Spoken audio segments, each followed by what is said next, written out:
हम बात करेंगे Jammu and Kashmir Doda district की, जहां पर भारत के वजीर आजम प्राइम मिनिस्टर नरेंद्र मोदी ने बहुत ही कामयाब जलसा किया।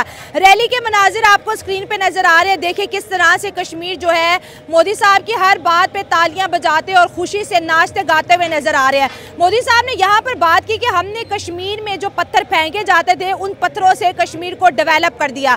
हमने कश्मीर के अंदर आतंकवाद का जो है खात्मा कर दिया और कश्मीर को हम जो है जन्नत बनाएंगे, कश्मीर के अंदर डेवलपमेंट करेंगे। और कश्मीर के अंदर उन्होंने कहा कि हमने जो है कश्मीर की यूथ को सियासत के अंदर प्रमोट किया है और जो ख़ानदानी सियासत थी जो कि तीन पार्टीज हमेशा कश्मीर में करती रही हैं उसका भी खात्मा किया है। बीजेपी की अगर बात करें, मोदी साहब की बात करें, 10 सालों में जो उन्होंने कश्मीर पे इन्वेस्टमेंट की, आज की इस तकरीर से ऐसा लग रहा है कि भारत जो है कश्मीर को जीत चुका है। दूसरी जानिब भारत का ये भी कहना है कि जब से हमने आर्टिकल 370 हटाया है कश्मीर का मुद्दा ख़त्म हो गया और अब पाकिस्तान और भारत के बीच कोई भी ऐसा मुद्दा नहीं बचा जिसमें लगता है कि दोनों कंट्रीज़ को मिलकर बात करनी चाहिए। मतलब भारत कह रहा है कि हम पाकिस्तान के साथ किसी भी मुद्दे पे बात नहीं करना चाहते। देश इस वक्त जो है बुखलाहट का शिकार हो गया है और बड़ी से बड़ी जो है गलती कर रहा है। अब बांग्लादेश के प्रोफेसर, ढाका के अंदर एक प्रोफेसर हैं, उन्होंने ये बयानिया रखा है कि बांग्लादेश पाकिस्तान के साथ मिल के जो है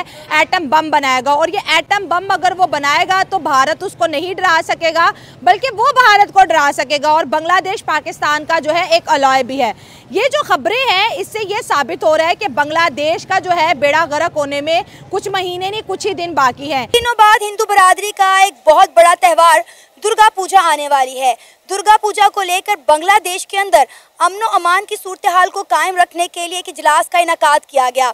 उस इजलास के अंदर बांग्लादेश की जो अबूरी हुकूमत है उन्होंने हिंदू बरादरी पर जोर डाला है कि दुर्गा पूजा के दरमियान अगर अजान होती है या नमाज होती है तो दुर्गा पूजा को रोक दिया जाए, खासकर म्यूजिक को। हेलो दोस्तों, जैसा कि आपने हाईलाइट में देखा, बांग्लादेश के पूर्व प्रधानमंत्री शेख हसीना ने अमेरिका ने जिस अफसर पर सरकार गिराने की साजिश में शामिल होने का आरोप लगाया था, अंतरिम सरकार के मुख्य मोहम्मद यूनुस ने रविवार को उसी अफसर से मुलाकात की। अमेरिका के ट्रेजरी विभाग के सहायक सचिव ब्रेट नेमिन ने एक नेतृत्व में एक अमेरिकी प्रतिनिधिमंडल के अंतरिम सरकार के मुखिया से मुलाकात की। इस डेलीगेशन में वेस्ट अमेरिका के अधिकारी डोनाल्ड लू भी शामिल थे। लू वही अधिकारी हैं जिन पर कई देशों के तख्तापलट का आरोप लग चुका है। तो दोस्तों चलिए देखते हैं कि पाक मीडिया इस वीडियो पर क्या रिएक्शन देता है और उनका क्या कहना है इस वीडियो पर। मैडम, भारत को वो इसीलिए सपोर्ट कर रहे हैं क्योंकि भारत ने उन्हें फैसिलिटेट अच्छा किया, सही हो गया, ठीक है। और हमारे जो पाकिस्तानी उन्होंने उनको देखा नहीं है, बस उनके नाम की पहचान है कि करते हैं कश्मीर, ठीक है। तो इसीलिए उधर की जो पब्लिक है वो उनके साथ है। हाँ, आपने कहा कि इंडिया ने कश्मीर को फैसिलिटेट किया, मैं एग्री करती हूँ। इंटरनेशनल हॉस्पिटल है, वहाँ पे मेडिकल यूनिवर्सिटीज़ हैं, दुनिया का बड़ा ब्रिज है, अभी $14 बिलियन का सालाना बजट भी गवर्नमेंट दे रही है उनको, ठीक है। कश्मीर में बहुत खुशहाली है, लेकिन पाकिस्तान तो आज भी कहता है ना कश्मीर में जुल्म हो रहा है। पाकिस्तान की अवाम ही जुल्म कर रही है मैडम। अच्छा, टेररिस्ट जो है वो कश्मीर में है, हाँ, तो वो पाकिस्तान के ही हैं जो कर रहे हैं। सही हो गया, सही है, हाँ। तो इसी वजह से पाकिस्तान पाकिस्तान चाहता है कि कश्मीर हमारा हो जाए, लेकिन उसके लिए कुछ करता नहीं है। अच्छा, ये जो आपने कहा कि जिहाद के नाम पर उस तरफ जाते हैं, फिर दहशतगर्दी फैलती है, पाकिस्तान का नाम लगता है, फिर सारे पाकिस्तानियों को पूरी दुनिया के अंदर बदनाम किया जाता है, तो ये तो हल नहीं है, ये तो उल्टा हम अपने पाँव पे खुद कुल्हाड़े चला रहे हैं। बेशक खुद कुल्हाड़े चला रहे हैं क्योंकि हमारी जो गवर्नमेंट है वो ठीक नहीं है। हाँ। That's why. तो हम मना नहीं करते कि भाई उधर मत जाओ, इंडिया वाली साइड पे मत जाओ, अगर कश्मीर को हासिल करना है तो इंडिया से बातचीत करके कर लो। बेशक अब उन्हें सोचना चाहिए कि अब हल तो यही है कि बैठ के बातचीत हो। तो इंडिया का कश्मीर और पाकिस्तान के कश्मीर का कंपैरिजन करो तो कौन सा कश्मीर इस वक्त एज अ पाकिस्तानी आपको बेहतर पोजीशन पे नजर आता है? कोई भी नहीं। वो कैसे? क्योंकि इंडिया ने ही सब कुछ उनके लिए किया मैडम। बात वही आती है कि इंडिया का हिस्सा है ना, इंडिया का जम्मू कश्मीर, जैसे आज़ाद कश्मीर हमारा हिस्सा है, आज़ाद कश्मीर में हम कुछ भी करेंगे तो नाम किसका आएगा कि पाकिस्तान ने किया। अब भारत जम्मू कश्मीर में जो करता है किसका नाम आता है? इंडिया का। हाँ, तो जो वो अपने कश्मीर के, अगर दोनों को कंपेयर करें, हमने आज़ाद कश्मीर के लिए ज्यादा काम किया कि उन्होंने किया? उन्होंने ज्यादा काम किया मैडम। क्या किया उन्होंने? देखिए, आप खुद कह रहे हैं कि उन्होंने वहाँ पे हॉस्पिटल्स बनाए हैं और काफी फैसिलिटेट किया है उनको, उधर की पब्लिक को, तो जाहिर सी बात है उनका। अगर वो हमसे ज्यादा बेहतर है तो क्या वो पाकिस्तान के साथ आ जाएंगे? नहीं, मुश्किल नई अबूरी हुकूमत आई है और इन्होंने हिंदू बरादरी को जो दबाने की कोशिश की जा रही है। हमने देखा जब शेख हसीना वाजिद का तख्ता पलटा तो वहाँ पे हिंदू माइनॉरिटी को निशाना बनाया गया, ख़वातीन के साथ रेप किए गए, बच्चों को तशद्दुद का निशाना बनाया गया, हिंदुओं के घरों को आग लगा दी गई, उनकी दुकानों को लूट लिया गया। और अब हमें देखने को आ रहा है कि दुर्गा पूजा के दरमियान हिंदू बरादरी पर जोर डाला जा रहा है कि अगर नमाज होती है, अजान होती है तो दुर्गा पूजा को रोक दिया जाए। एज अ पाकिस्तानी कैसा इकदाम लगा ये आपको? ये जो मेरे नज़रिए के लिहाज से ये बिल्कुल गलत है, क्योंकि हर रिलीजन को ना अपना जो इंडिपेंडेंस है वो हासिल है। हिंदू को अलग हासिल है, इस्लाम को अलग हासिल है, क्रिश्चियनिटी को अलग इंडिपेंडेंसी जो है वो हासिल है। तो ये इस्लाम जो मज़हब है, मतलब जो हमारे जो उलमा किराम है, ये जो इस्लाम के पैरोकार है, जो दावा करते हैं कि हम इस्लाम के पैरोकार है, ये इन लोगों का गलत इक़दाम है। क्योंकि इनकी वजह से अगर हम हिंदू पे ज़ोर दे देंगे तो जो इस्लामोफोबिया का कंसेप्ट है वेस्ट में जो शुरू है वो इससे और बढ़ जाएगा और ये एक्सट्रीमिज़म में आ जाएगा फिर अगर उनको हम ज़्यादातर दबा देंगे। ऑलरेडी आप देखें कि पूरी दुनिया में इस्लामोफोबिया फैला हुआ है। मुसलमानों को दहशतगर्द की निगाह से, जहादियों की निगाह से देखा जाता है। एयरपोर्ट पे आप चले जाए तो किस तरह हमें ट्रीट किया जाता है आपके सामने है। इवन कि मैं बात करूँ तो यूके में कई ऐसी मसाजिद हैं जिनको ताले लगा दिए गए और वहाँ पर मंदिर खोल दिए गए हैं। ये इस वजह से कि हाँ, जो हमारे इस्लाम के पैरोकार है, जो खुद को ज़ाहिर करते हैं, वो हम कह सकते हैं कि वो इलिटरेट है, जाहिल कह सकते हैं, क्योंकि उनके पास मुकम्मल इल्म नहीं होता। बस किताबों से कुछ पढ़ा हो या बस इधर उधर से देखा हो, उसके हवाले से वो बात करते हैं और उस बात पे इतना ज़ोर देते हैं कि वो अपने जो इस्लाम की, मतलब जिस तरह हम लोग हैं, जो नॉर्मल लोग हैं, जो इस्लाम को बस सिर्फ फॉलो करते हैं, उन पे दबाव डालने के लिए, मतलब उनको फॉलो करने की कि आप लोग ये लागू करेंगे। तो इस वजह से ये कंसेप्ट जो है ये उन लोगों का। अब देखिए, जब तक शेख हसीना वाजिद की गवर्नमेंट थी बांग्लादेश में, हमें इस तरह की कोई खबर सुनने को नहीं मिली। लेकिन जैसे ही उनकी हुकूमत का तख्ता पलटा है, हम देख रहे हैं कि वहाँ पे हिंदू कम्युनिटी के साथ क्या कुछ हो रहा है। अब आप देखिए, अगर हम पाकिस्तान की बात करें तो कई जगह ऐसी हैं जहाँ पे मंदिर और मस्जिद सामने सामने, बन के मैं खुद विटनेस हूँ ऐसे मौक़ों की कि एक तरफ शब बारात मस्जिद में मनाई जाती है, दूसरी तरफ नवरात्रि मनाई जाती है। हिंदू बरादरी मुसलमानों को डिस्टर्ब नहीं करती और मुसलमान हिंदू बरादरी को डिस्टर्ब नहीं करते। और इस तरह के मामला जो है हमें खुद हिंदुस्तान के अंदर भी देखने को मिले हैं। ये लोग कर रहे हैं, ये जो बांग्लादेश का जो अब अमन, जो हम कह रहे हैं कि बांग्लादेश में अमन रेवोल्यूशन एक इनकलाब आया है, उसको खराब करने के लिए ये लोग कह रहे हैं, ये कर रहे हैं। कोई रेवोल्यूशन नहीं आया, कोई इनकलाब नहीं आया। हाँ, मैं मानती हूँ कि हमारी जो यूथ है वो बांग्लादेश की यूथ से इम्प्रेस हो रही है, इंस्पायर हो रही है। लेकिन उसके बाद जो वहाँ की यूथ ने किया, शेख हसीना वाजिद के घरों को लूटा, आपने देखा कैसे चीज़ें उठा के ले गए। हमें लग रहा था कि जैसे 9 मई का वाक़या दोबारा रिपीट किया गया है।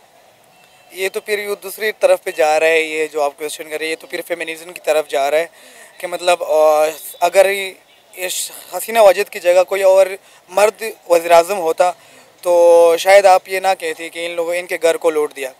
ये आप फेमिनिज्म की तरफ लेके जा रही है। लेकिन नहीं, बिल्कुल ऐसा नहीं सर। हमने देखा कि आपने शायद देखी हो सोशल मीडिया पर जो इनकी वीडियो वायरल हुई थी, शेख हसीना वाजिद के अंडरगारमेंट्स लेकर जो वहाँ के नौजवान है हवा में लहरा रहे थे और बाकी ने उसको कंधे पे उठाया हुआ था कि जैसे उन्होंने कोई तमगा जीत लिया है।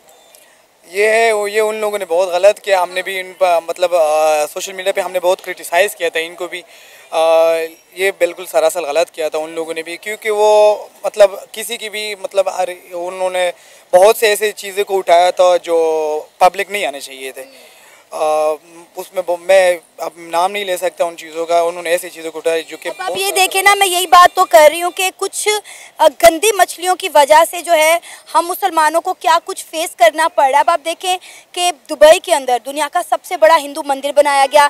इंडिया के प्राइम मिनिस्टर नरेंद्र मोदी की हम बात करें तो वो इस्लामी ममालिक में जाते हैं, वहाँ पे जाके उनसे बात करते हैं कि भाई आएँ और हमारे मुल्क में आके इन्वेस्टमेंट करें, हमारे साथ बड़ी बड़ी डील साइन करें। और देखें, एज आ इस्लामी जमहूरिया पाकिस्तान, जमहूरियत तो पहली बात हमारे मुल्क में है नहीं और मुसलमान भी हम, मेरा ख्याल है, नाम के ही रह गए। हम नाम के इस्लाम में है सिर्फ, और मुल्क में भी ऐसे ऐसे हालात और ऐसे जमहूरियत तो कोई नाम की है ना। और वो ये जो सारे हैं वो हम डिस्कस कर रहे हैं, न्यू वर्ल्ड ऑर्डर वो उबे कर रहे हैं इधर सारा। तो इस्लाम का जो है बस वो सिर्फ कायद आज़म ने या जिन लोगों ने भी सिर्फ वो पहले 1 साल में ही हुआ था 48 तक, उसके बाद इस्लाम का जो नाम था और बस सिर्फ नाम ही यूज़ करके आ रहा है। हम अपने लीडर्स को भी देख सकते हैं, मैं किसी को भी क्रिटिसाइज़ नहीं करना चाहता और ना किसी को मतलब पर्सनली उसको ब्लेम करना चाहता हूँ, बल्कि हमारे सारे लीडर जो है वो कोई ना कोई, हर कोई जो है इस्लाम के नाम पर कहीं ना कहीं से कहता है। कोई इस्लाम के नाम पे कहता है तो कोई या नअबुदु या नस्तईन के नाम से कहता है, कोई किस तरीके से कहता है तो कोई किस तरीके से कहता है। बस सिर्फ इस्लाम के नाम से वो सिर्फ कहते हैं और अपने आप को प्रोटेक्ट करने की कोशिश करते हैं। और अच्छा, ये जो बांग्लादेश की जो नई अबूरी हुकूमत आई है, ये जो इंडिया के साथ पंगा ले रही है, आपको लगता है कि ये इंडिया के साथ पंगा अफोर्ड कर सकते हैं? मुझे नहीं लगता कि वो अफोर्ड कर सकते हैं। बिजली इंडिया की है, इंडस्ट्री सारी इंडिया की है, मेडिसिन सारी इंडिया से आती है, सब कुछ तो उनका इंडिया के बलबूते पे चल रहा है और इंडिया को ही आंखें दिखा रहे हैं। पिछले दिनों में वीडियो भी देख रहा था, वो लोग चंदा इकट्ठा कर रहे थे अपने मुल्क को चलाने के लिए, सैलरीज वगैरह देने के लिए। तो ये इंडिया के साथ तो वैसे टक्कर नहीं रख सकते, लेकिन इन लोगों को चाहिए, जो इनकी हुकूमत है इनको चाहिए कि हर रिलीजन को जो अपना जो इंडिविजुअलिटी और जो राइट मिला है किसी भी रिलीजन को, हो क्रिश्चियनिटी हो बुद्ध मत हो हिंदुइज़्म हो मुस्लिम हो, जो भी जितने भी रिलीजन है सबको अपने अपने राइट्स देने चाहिए। बेशक वो म्यूज़िक को अगर बंद करने के लिए कह रहे हैं कि अजान और नमाज के वक़्त म्यूज़िक बंद कर दिया जाए, बल्कि पूरी पूजा को बंद नहीं करना चाहिए, म्यूज़िक को बंद करना चाहिए। इस्लाम वाले जो है मतलब जो मस्जिद वाले हैं वो डिस्टर्ब ना हो और मस्जिद की वजह से वो डिस्टर्ब। ये जो रिलीजियस एक्टिविटीज़ होते हैं ये तो हर एक मज़हब जो है ना वो हर एक मज़हब को एक्सेप्ट करती है, उसको अलाउ करती है, उसके रिलीजियस प्रैक्टिसेस को। इवन इस्लाम भी यही कहता है ना, जो हम इसी नज़रिए से तो हम बने कि कायद आज़म जो हमारा लीडर था वो ख़ुद कहता था कि you are free to go to your temples mosque या एनी वर्शिप प्लेसेस। तो मेरे ख्याल में ये जो हिंदू जो बरादरी है उसकी जो रिलीजियस प्रैक्टिसेस होती है वो तो साल में या एनुअली वो ये होते हैं ना, इतने ज़्यादा तो नहीं होते। और नमाज तो दिन में तकरीबन 5 मरतबा, तकरीबन नहीं मतलब 5 मरतबा ही होता है। तो मेरे ख्याल में उनको अलाउ किया जाए, जिस तरह के पूजा या वगैरह जिस तरह की शहनाई वगैरह होते हैं तो उससे अजान मुतासर होते हैं। उसी अगर हिंदू नज़रिए से देखा जाए तो उससे शहनाई ये भी मुतासर होते हैं। तो मेरे ख्याल में उसको अलाउ किया जाए। ये तो साल में एक ही मरतबा आते हैं ये रिलीजियस एतवार, उसको अलाउ किया जाए, उसको एक्सेप्ट किया जाए, उसको प्रमोट किया जाए। इससे मेरे ख्याल में रिलीजियस जो एक्सट्रीमिज़म है वो ख़त्म हो जाएगा और पीस के लिए एक अहम इक़दाम है और इस्लामोफोबिया को टैकल करने के लिए ये एक अहम स्टेप होगा कि उसको ये चीज़ों को एक्सेप्ट कर दिया जाए। क्योंकि हमें चाहिए कि हम किसी दूसरी एजेंसी से रब्ता करें, उनसे लोन लें और जो हमारे न्यूक्लियर पावर को जंग लग चुका है वो उसको साफ करें। अच्छा। और दूसरी बात ये है कि जिसकी पावर इसके हाथ में है उसको समझाएं कि भाई तुम इसको खुद फेस करो। अगर हम न्यूक्लियर पावर चलाने की कोशिश करें, हम खुद करेंगे, हमें किसी दूसरे ममालिक से जाके ऑर्डर ना लेना हो। चला सकता ना, तो ये चला नहीं सकता। पर जो बात हो रही है मैं उसके ऊपर बात कर रहा हूँ कि वो कह रहे हैं कि हम मिलके न्यू बनाए, तो न्यू बना के उन्होंने शोपीस में सजाना है। जो बने पड़े हुए। पाकिस्तान एक एटमी पावर है, इंडिया एक एटमी पावर है, बांग्लादेश के पास तो कख भी नहीं है। वो कह रहे मैं भी एक एटमी पावर बन जाऊंगा। हाँ, और इंडिया को और मेरे ऊपर भी कोई बंदा आ जाएगा जो मुझे बताएगा भाई तुम्हारे पास एटमी पावर है, हम तुम्हें कर्जा भी देंगे, हम तुम्हारा सारा कुछ करेंगे। जब मुल्क का दवाले निकल जाएगा और बाद में वो जो हमने एटमी ताकत अपने सर से बनाई होगी जो उन्होंने मिलकर बनाई होगी पावर, एटमी पावर, न्यूक्लियर पावर जो बनाई होगी, वो हमें कर्जा दे दे के हमें उस पॉइंट पे ले जाएंगे। हमारे मुल्क का दिवालिया हो जाएगा, हमारा मुल्क गुजर जाएगा और वो एटमी ताकत फिर उनके पास चली जाएगी। बांग्लादेश भी मुझे लगता है पाकिस्तान की तरह उसके खजाने खाली। और चलो आम पाकिस्तानी से एक मशवरा पूछते हैं, हमारे साथ बांग्लादेश जुड़ रहे हैं और इंडिया के खिलाफ जा रहे हैं, ये बताए कि ये बांग्लादेशियों के साथ जस्टिस हो रही है, ये जो गवर्नमेंट कर रही है? नहीं, जस्टिस तो नहीं हो रही है। ज़ाहिर बात है वो अपने लिए उठे हैं, हम भी उठे थे और जिनके साथ उठे थे उन्हें भी उठा के डाल दिया और जो बोलने की कोशिश करता उन्हें भी। हेलो दोस्तों, जैसा कि आपने वीडियो में देखा, शेख हसीना सरकार के तख्ता पलट के बाद बांग्लादेश के अंतरिम सरकार एक नई राजनीतिक समीकरण और संबंध को बन चुके हैं। और एक और चीन पाकिस्तान ने नज़दीकी तो दूसरी तरफ से भारत तेवर दिखाने यूनिट सरकार के एजेंडे का हिस्सा माना जा सका। इसके अलावा पूर्व प्रधानमंत्री शेख हसीना ने जहां अमेरिका पर सरकार गिराने की साजिश रचने का आरोप लगा था, वहाँ अंतरिम सरकार अमेरिका के साथ संबंधों को बेहतर और मजबूत करने का प्रयास में जुटी। रविवार को एक अमेरिकी डेलीगेशन ने अंतरिम सरकार के मुखिया मोहम्मद यूनुस से मुलाकात की।